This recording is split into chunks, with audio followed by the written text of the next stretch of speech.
दोस्तों 4303/2024 union of India supreme court से बड़ी खबर आपके लिए लेकर आए हूँ। अभी स्पेशल बेंच कोर्ट नंबर 5 में 2 बजे सुनवाई हुई थी, जिसमें जस्टिस अनुरुद्ध बोस और जस्टिस सुधांशु दुलिया जी की बेंच में सुनवाई हुई। आपको सभी को पता है ये डीएड वर्सेस बीएड का मामला काफ़ी गंभीर चल रहा था, जिस पर पूरे देश की निगाहें टिकी हुई थी और इस पर क्लियरिफिकेशन मामले में सुनवाई हुई थी जो एमपी की गवर्नमेंट लेके गई थी। इस मामले को पूरे को जो एमए नंबर है फिर से बता दूंगा आपको 4303/2024।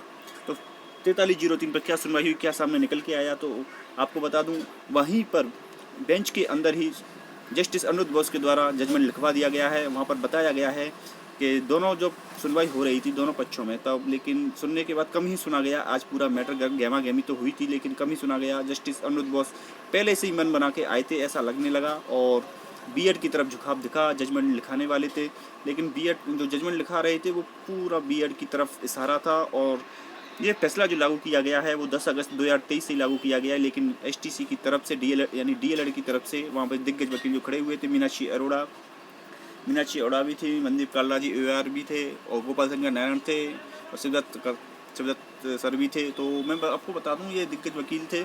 तो उन्होंने क्या बीच बीच में बोला भी था कि आप ऐसे कैसे लागू कर सकते हो, प्रोस्पेक्टिव से कैसे लागू कर सकते हो, क्योंकि आपको जो पहले जो पार्टी थी सभी उनको नोटिस देना पड़ेगा। जो पहले जो केस लगा था सुप्रीम कोर्ट में 11 अगस्त 2023 को फैसला आया था, उसमें जो भी पार्टी थी उनको सभी को नोटिस जारी करना पड़ेगा, उसके बाद ही लागू कर सकते हो, आप ऐसे लागू नहीं कर सकते। और एमपी की जो बढ़ती है वो सब्जेक्ट टू आउटकम है। और यूपी की तरफ से कपिल सिब्बल सर आए थे, वो 10 मिनट बोल कर ही चले गए थे, क्योंकि जो मैटर था पूरा एमपी का डिसाइड होना था।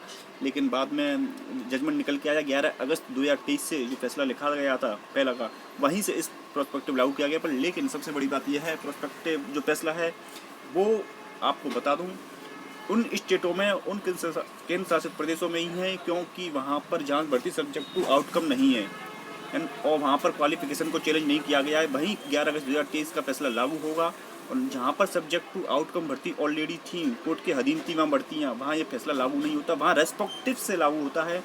और वहाँ पर जो भी भर्ती सब्जेक्ट टू आउटकम थी वहाँ पर सभी स्टेटों पर छोड़ दिया गया है कि वहाँ पर जो हाई कोर्ट हैं, स्टेट के हाई कोर्ट हैं, डबल बेंच के, तो वहीं वो निर्णय देंगे और वही जो फैसला लागू करेंगे वही मान्य होगा। वहाँ पर हम इसमें इंटरफेयर नहीं करेंगे। पर लेकिन जहाँ पर भर्ती सब्जेक्ट टू आउटकम नहीं है वहाँ फैसला 11 अगस्त 2023 से लागू होगा, और वहाँ पर जो बीएड चयनितधारी है वहाँ सेफ रहेंगे। लेकिन सब्जेक्ट टू आउटकम भर्ती एमपी की बात करें तो एमपी में भर्ती सब्जेक्ट टू आउटकम है, वहाँ अभी बीएड चयनितधारी अभी हदर में लटके, उन पर तलवार लटकी हुई है, क्योंकि वहाँ अभी सेफ नहीं है।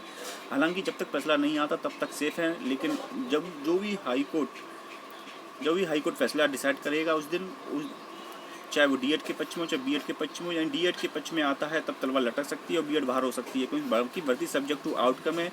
और मैं बात करूं फर्स्ट काउंसलिंग मार्च के जरिए हुई थी अगस्त में 2023 में, और सेकंड काउंसलिंग एमपी में 10 अगस्त 2023 को ऑर्डर जारी किए गए थे शिक्षा विभाग के जरिए। लेकिन उसके बाद 11 अगस्त के बाद 12, 13, 14, 15 में स्कूलों में ज्वाइनिंग की गई थी। चाहो तो वहाँ के बच्चे डीएड वाले उन बच्चों को एक पॉइंट वहाँ पे ये रख सकते हैं कि उनको उठाया जाए वहाँ, लेकिन क्योंकि जो ज्वाइनिंग होती है वहीं से माना जाता है, जो स्कूलों में ज्वाइनिंग मानी जाती है वहीं से। पर लेकिन देखना होगा सब्जेक्ट टू आउटकम भर्ती में दोनों तरफ से आर्गूमेंट काफ़ी अच्छे किए जाएंगे।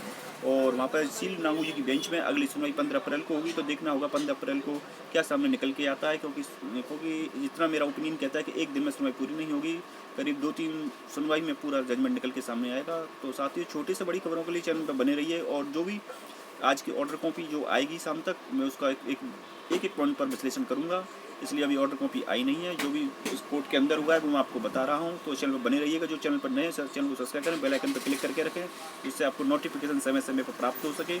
और सभी दोस्तों को, सभी साथियों को इस चैनल को शेयर करें, सभी वीडियो को शेयर करें। और धन्यवाद। जय हिंद, जय भारत।